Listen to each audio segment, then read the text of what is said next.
بسم اللہ الرحمن الرحیم۔ عیدیں تو صرف دو ہی ہیں، تیسری عید کہاں سے آ گئی؟ ایک صاحب نے جمعہ کے دن کی روایت کا سہارا لے کر جشن عید میلاد النبی صلی اللہ علیہ وسلم کو ثابت کیا۔ کہا، یوم الجمعۃ عید، جمعہ کا دن عید ہے۔ جس طرح جمعہ کے دن کو آپ صلی اللہ علیہ وسلم نے عید کا دن قرار دیا، اسی طرح عید میلاد النبی صلی اللہ علیہ وسلم بھی عید کا دن ہے۔ اب بات سمجھنے کی کوشش کیجئے۔ سب سے پہلی بات یہ ہے، حضرت انس رضی اللہ تعالی عنہ اس حدیث کے راوی ہیں۔ نبی کریم صلی اللہ علیہ وسلم نے اہل مدینہ کو تہوار مناتے ہوئے دیکھا۔ پوچھا گیا، یہ کیا کرتے ہو؟ تو انہوں نے کہا کہ ہم جاہلیت میں ایسے ہی تہوار اسی طرح تہوار مناتے تھے۔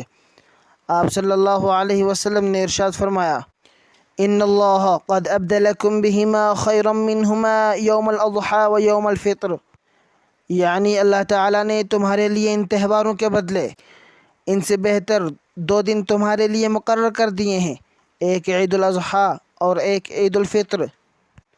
اور اسی طرح سے یوم الجمعہ کو یوم العید بھی کہا گیا، اور صحابہ کرام اس کے راوی بھی ہیں۔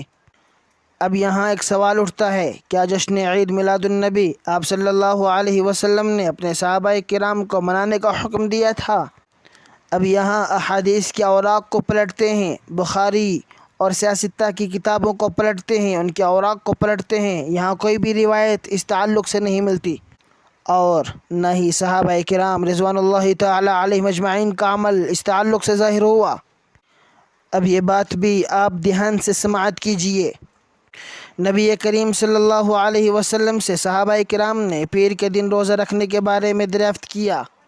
آپ صلی اللہ علیہ وسلم نے ارشاد فرمایا، اسی روز میری ولادت ہوئی، اور اسی روز میری بعثت ہوئی، اور اسی روز میرے اوپر قرآن کریم نازل کیا گیا۔ یہ روایت صحیح مسلم کے اندر موجود ہے۔ اب یہاں ایک سوال اٹھتا ہے، آپ مجھے بتائیں کہ جشن عید میلاد النبی صلی اللہ علیہ وسلم اگر عید ہوتی تو آپ صلی اللہ علیہ وسلم اپنی ولادت کے دن پر روزہ کیوں رکھتے؟ کیونکہ عید کے دن روزہ رکھنا جائز نہیں ہے بلکہ حرام ہے۔ اور اب یہاں احادیث کا سہارا لے کر اپنی مروجہ بدعت میلاد کو جواز پہنانے کی ناکام کوشش کی جاتی ہے، مگر حقیقت یہ ہے کہ یہ دین میں اضافہ ہے اور گھڑی ہوئی رسم ہے، جس کی نہ قرآن میں اصل ہے نہ سنت میں کوئی بنیاد۔ اللہ تعالی ہم سب کو اپنے نبی کریم صلی اللہ علیہ وسلم کی سنتوں کو اپنانے کی توفیق عطا فرمائے۔ والسلام علیکم۔